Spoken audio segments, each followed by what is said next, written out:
Hello મિત્રો, કેમ છો? આજે ફરી એક વખત એક રમૂજ પમાડે એવી વાત લઈને આવ્યો છું ને આજે મારે વાત કરવી છે હુલામણા નામ વિશે.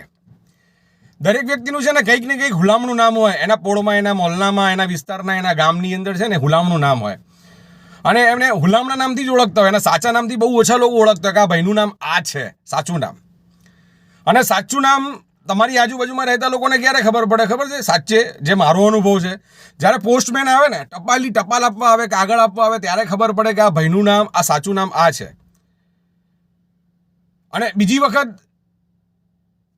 ક્યારેક એવી તકલીફ થાય કે જો તમારી સગાઈ થઈ ગઈ હોય અને નવી સગાઈ થઈ હોય અને તમારા સાસરિયા તમારા ઘરે આવવાના હોય અને ત્યારે કદાચ પૂછે કે ભાઈ ભાવેશ કુમારનું ઘર ગયું, તમારી પોળમાં તમારા મહેલામાં આવીને પૂછે કે ભાઈ ભાવેશ કુમારનું ઘર ગયું, એટલે ભાવેશ કુમારને તો કોઈ ઓળખતું જ ના. ભાવેશના નામથી બહુ ઓછા લોકો ઓળખતા હોય.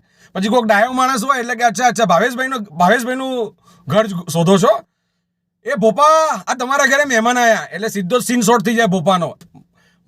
ભાવેશભાઈનું હુલામણું નામ ભોપો હોય, પણ એ ભોપા કરીને બૂમ પાડે ને એટલે ત્યાં સીધો સીન શોર્ટ થઈ જાય.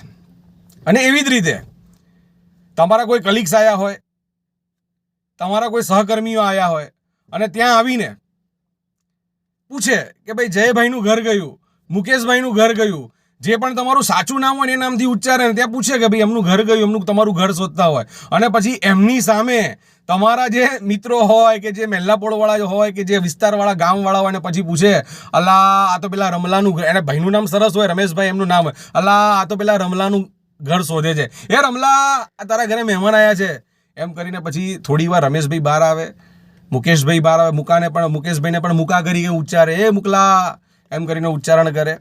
એટલે એ સમયે તમે જ્યારે બહાર આવો ને ત્યારે તમારા મોઢા પર થોડો ગુસ્સો હોય, સીન શોર્ટ થયો એટલે શું કરે એટલે અને પછી નોર્મલ થઈ જાઓ કે ભાઈ ઠીક છે, મારું નામ હુલામણું નામ આ છે તો પછી શું કરીએ.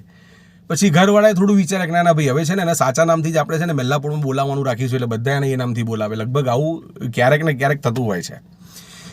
એટલે મિત્રો, આ મારી જોડે તો આવો ઘણીવાર અનુભવ થયો છે અને હું તો બહુ રાજી રહું છું. મને મારા હુલામણા નામથી બોલાવે તો પણ મને કોઈ તકલીફ નથી, હું તો આનંદમાં રહું છું.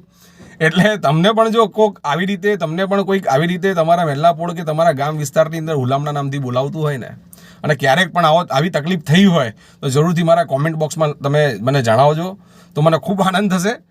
બાકી તો મોકલી દો, જેના હુલામણા નામ હોય એવા દરેક મિત્રોને મોકલી દો તમે મારી આ ક્લિપ. શું કહેવું? હર હર મહાદેવ.